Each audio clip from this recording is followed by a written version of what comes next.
Welcome to real GK analysis YouTube channel. हमारे इस नए वीडियो में आप सभी का स्वागत है। साथियों, आज के वीडियो में हम देखेंगे एसएससी जीडी एग्जाम 2024 के लिए जनरल नॉलेज और जनरल साइंस विषय के 20 प्रीवियस ईयर क्वेश्चंस। और ये हमारा सेट तीसरा रहने वाला है। इसके पहले हमने 2 सेट अपलोड कर दिए हैं, तो उनको भी आप चैनल पर जाकर देख सकते हैं। और चैनल पर पहली बार आए हैं तो वीडियो को पूरा जरूर देखिएगा, तभी आपको समझ में आएगा किस प्रकार के क्वेश्चंस आए हैं पिछली परीक्षाओं में। साथ ही चैनल को सब्सक्राइब जरूर करें। वीडियो अच्छा लगे तो आप अपने दोस्तों के साथ शेयर करें, और आपका जितने भी ग्रुप्स वगैरह हैं व्हाट्सएप और टेलीग्राम पर, वहां पे आप हमारे वीडियो को शेयर कर सकते हैं। तो चलिए साथियों, शुरू करते हैं हम आज का इंपॉर्टेंट वीडियो। और जो हमने ये क्वेश्चंस लिए हैं, ये 2 फरवरी 2023 को आपका एग्जाम हुआ था, उससे लिए हैं हमने। और ये सेकंड शिफ्ट का है, जो कि आपका 11:45 से 12:45 के बीच में हुआ था। सेकंड शिफ्ट के सारे क्वेश्चंस हैं। और ये वैकेंसी हमारी 2022 में आई थी और 2023 में एग्जाम हुआ। सेम इसी टाइम में 2023 में वैकेंसी आई है एंड में, और 2024 में आपका एग्जाम होने वाला है। तो ये हम 2 फरवरी 2023 का वीडियो यानी कि क्वेश्चन यहाँ पर डिस्कस करने वाले हैं।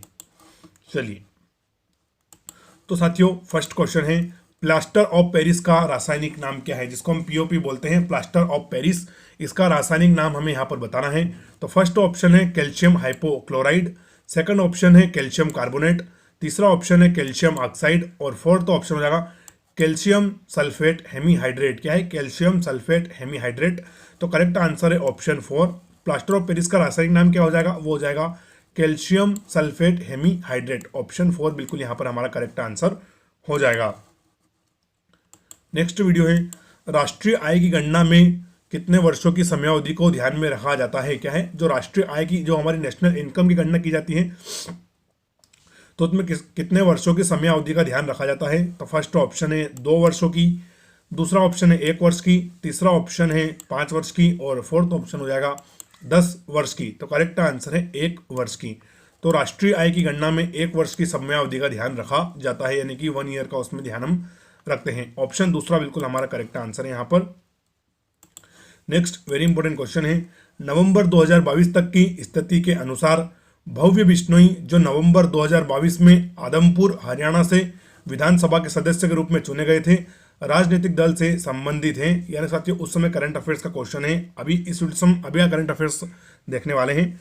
तो साथियों, पहला ऑप्शन है भारतीय जनता पार्टी, दूसरा है भारतीय राष्ट्रीय कांग्रेस, तीसरा है भारतीय कम्युनिस्ट पार्टी, और फोर्थ है राष्ट्रीयवादी कांग्रेस पार्टी। तो करेक्ट आंसर है भारतीय जनता पार्टी। तो जो नवंबर 2022 में हरियाणा में उपचुनाव हुए थे आदमपुर विधानसभा पर, वहां पर जो भव्य बिश्नोई जीते थे वो भारतीय जनता पार्टी से संबंधित थे।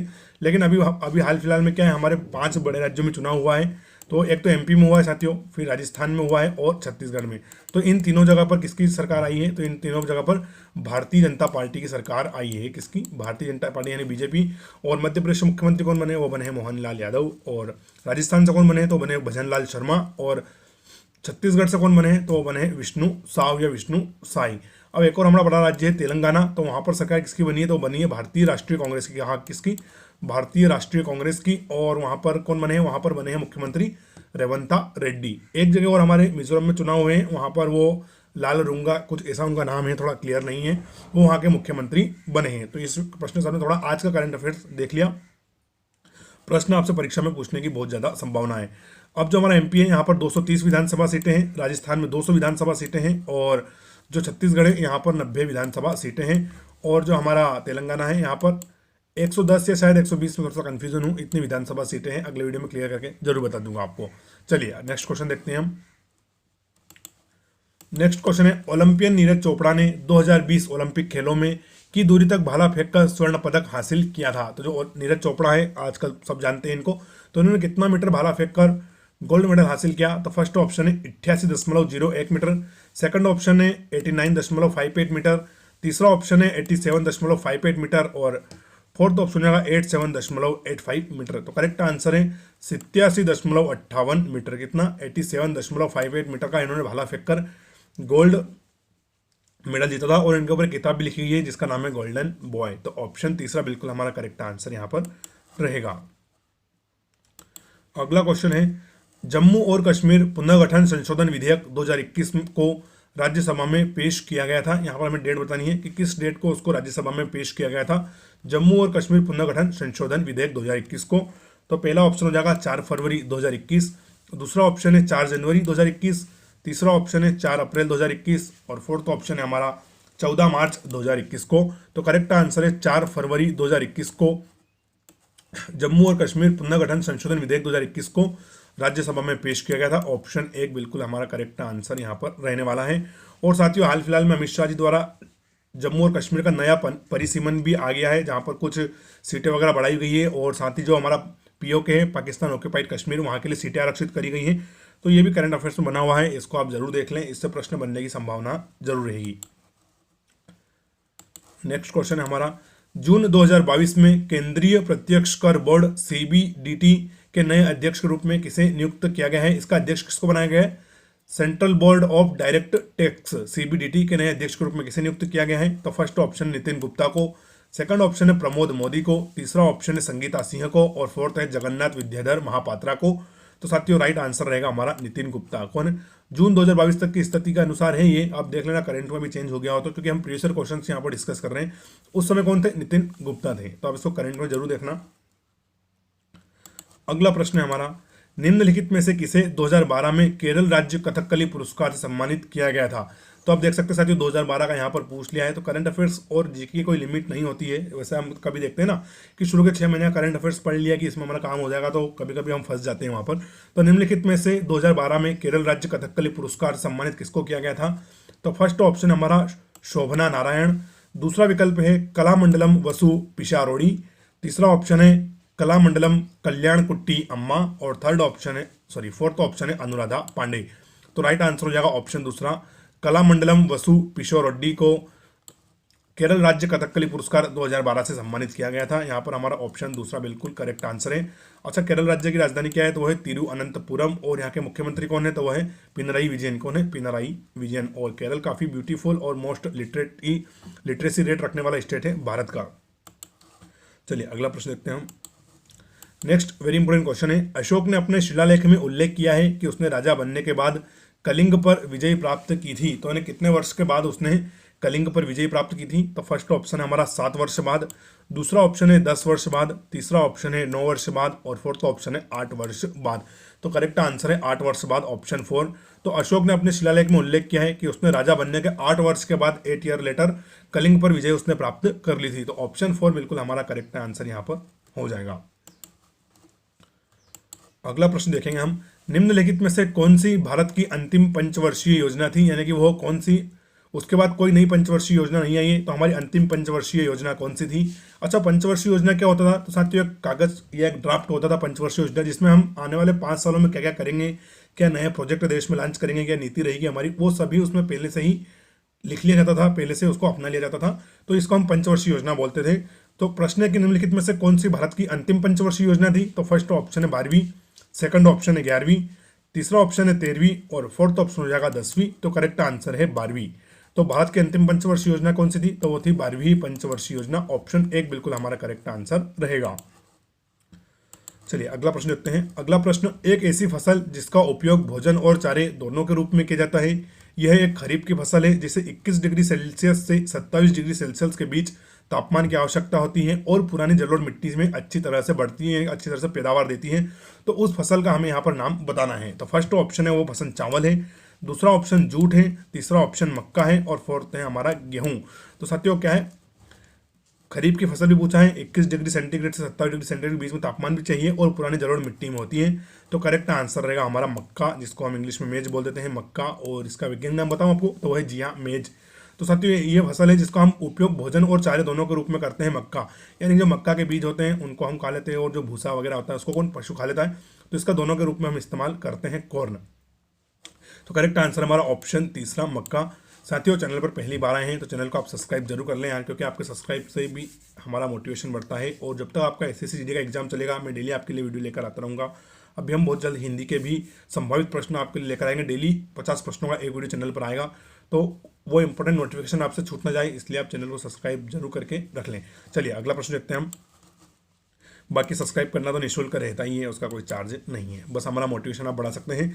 अगला है, निम्नलिखित में से वह कौन पर्यावरणीय घटक नहीं है जो वातावरण पोषकों के मुक्त होने की दर तय करते हैं। फिर से मैं रिपीट कर दूं, निम्नलिखित में से कौन सा पर्यावरणीय घटक नहीं है जो वातावरण पोषकों के मुक्त होने की दर को तय करता है? तो फर्स्ट ऑप्शन है जनसंख्या, दूसरा है मिट्टी, तीसरा है ताप और फोर्थ ऑप्शन हो जाएगा हमारा आर्द्रता। तो करेक्ट आंसर है जनसंख्या। क्या है? जनसंख्या बिल्कुल करेक्ट आंसर हो जाएगा, पॉपुलेशन। अब प्रश्न थोड़ा सा समझ में नहीं आ रहा है, लेकिन फिर भी विकल्प के अनुसार हमारा जनसंख्या बिल्कुल करेक्ट आंसर यहाँ पर रहेगा। अगला प्रश्न देखते हैं। अगला प्रश्न है 2021 की नीति national institute for transforming India, NITI Aayog का फुल फॉर्म होता है ये।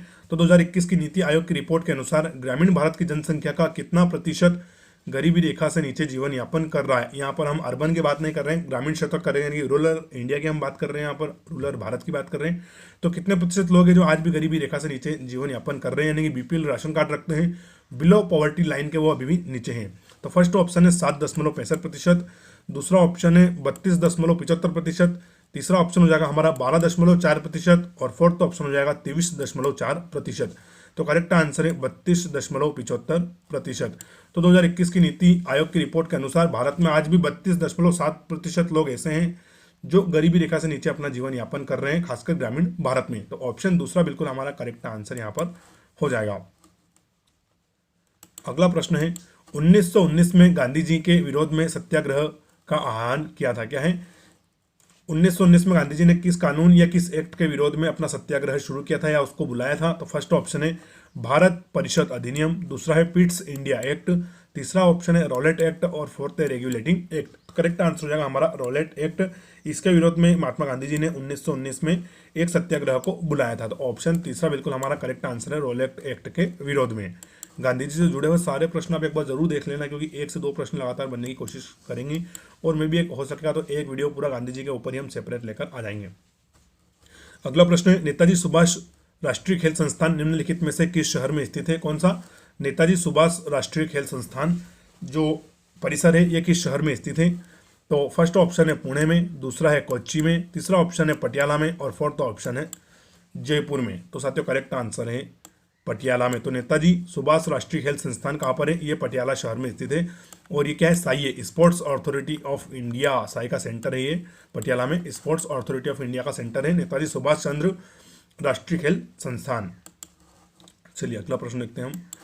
अगला प्रश्न है मूल अधिकारों की अवधारणा किस देश के संविधान से ली गई है? यानी कि जो हमारा भारत का कॉन्स्टिट्यूशन है वहां पर मूल अधिकारों की अवधारणा हमने किस देश से ली है? तो फर्स्ट ऑप्शन है संयुक्त राज्य अमेरिका से, दूसरा है आयरलैंड से, तीसरा है यूनाइटेड किंगडम से और फोर्थ है रूस से। तो राइट आंसर हो जाएगा संयुक्त राज्य अमेरिका से। तो मूल अधिकारों की अवधारणा किस संविधान से ली गई है? ये संयुक्त राज्य अमेरिका से ली गई है। ऑप्शन 1 बिल्कुल करेक्ट आंसर यहाँ पर हो जाएगा। नेक्स्ट क्वेश्चन देखते हैं हम। रक्षाबंधन भाई और बहन के बीच रिश्तों की भावनात्मकता को व्यक्त करने वाला त्योहार है। 2022 में यह किस महीने में मनाया गया था? तो साथियों त्योहार के महीने भी याद रखें, एक तो हिंदू माह भी याद रखा और जो हमारा कैलेंडर का है वो तो आपको याद हो ही जाता होगा। तो रक्षाबंधन भाई बहन के बीच के एक रिश्ते की भावनात्मकता को व्यक्त करने वाला त्योहार है। ये 2022 को किस महीने में हमने मनाया था, किस तारीख को सेलिब्रेट करा, ये हमें यहाँ पर बताना है। तो फर्स्ट ऑप्शन है जनवरी में, सेकंड ऑप्शन है अगस्त में, थर्ड ऑप्शन है मई में और फोर्थ है जून में। तो करेक्ट आंसर हो जाएगा अगस्त के महीने में। लगभग हम अगस्त और जुलाई के महीने में ही रक्षाबंधन पर्व मनाते हैं।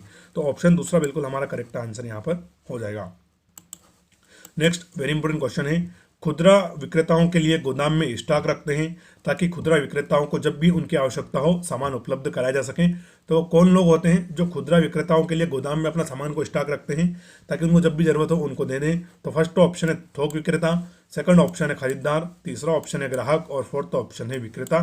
तो साथियों वो होते हैं थोक विक्रेता। क्या होते हैं? थोक विक्रेता होते हैं कि जब भी कोई रिटेलर उनके पास सामान खरीदने आए तो उसको आसानी से दे दे और वो बहुत सारा सामान स्टॉक करके गोदाम वगैरह में रखते हैं, जैसे कि शक्कर हो गया, तेल हो गए, तो बड़े बड़े गोडाउन अपने भर के रखते हैं और फिर 1-1 2-2 कट्टी हमें वहाँ पर रिटेल के रूप में उपलब्ध करवा देते हैं।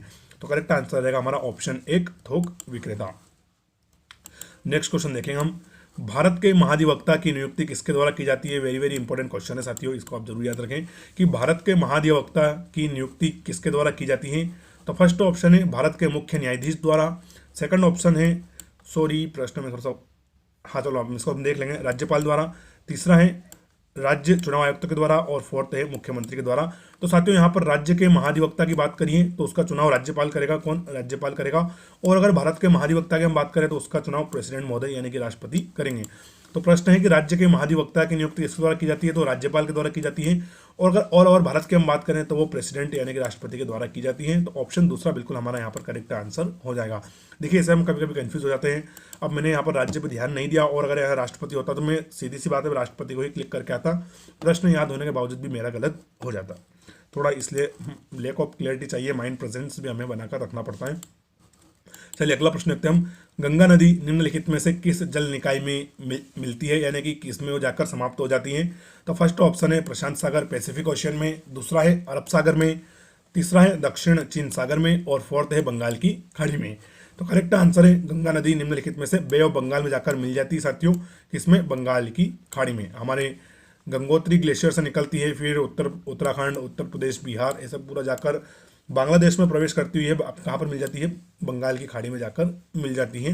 तो ऑप्शन 4 बिल्कुल हमारा करेक्ट आंसर यहाँ पर रहने वाला है। लास्ट क्वेश्चन देखने वाले हैं हम। निम्नलिखित में से कौन सा लोक नृत्य शैली हरियाणा राज्य की नहीं है। तो जो बाकी तीन है वो हरियाणा राज्य से बिलोंग करते हैं, लेकिन एक ऐसा नृत्य है जो कि हमारा हरियाणा से बिलोंग नहीं करता है। तो फर्स्ट ऑप्शन है रऊफ, दूसरा है फाग, तीसरा है गुग्गा, और फोर्थ है खोरिया। तो करेक्ट आंसर है रऊफ। शायद तो रऊफ बिल्कुल हमारा करेक्ट आंसर यहाँ पर रहेगा। और रऊफ जहाँ तक मुझे याद है JNK से बिलोंग करता है, कहाँ से, जम्मू कश्मीर से, श्योर नहीं हूँ लेकिन फिर भी देख लेना। तो निम्नलिखित में से कौन सा लोक नृत्य शैली हरियाणा राज्य से संबंधित नहीं है, तो वो रऊफ नहीं है। बाकी फाग, गुग्गा और खोरिया तीनों ही हरियाणा राज्य से बिलोंग करते हैं। हरियाणा की राजधानी क्या साथियों, तो वो है चंडीगढ़, और मुख्यमंत्री कौन है, ML खट्टर यानी कि मनोहर लाल खट्टर। तो साथियों आशा करता हूँ आपको वीडियो काफ़ी अच्छा लगा होगा। हमने यहाँ पर 20 प्रश्न कंप्लीट डिस्कस कर लिए हैं। इसमें कोई 3-4 प्रश्न करंट अफेयर्स के थे, 1-2 साइंस के क्वेश्चन भी देखने को मिले, बाकी सारे हमारे GK के क्वेश्चंस थे। वीडियो पूरा देखने के लिए आप सभी का शुक्रिया। चैनल पर पहली बार आए हैं तो वीडियो को लाइक करें, शेयर करें और चैनल को सब्सक्राइब जरूर करें। डेली आपके लिए ऐसे ही इंपॉर्टेंट वीडियो लेकर आते रहेंगे। आप सभी का थैंक यू। जय बाबा की, जय श्री राम।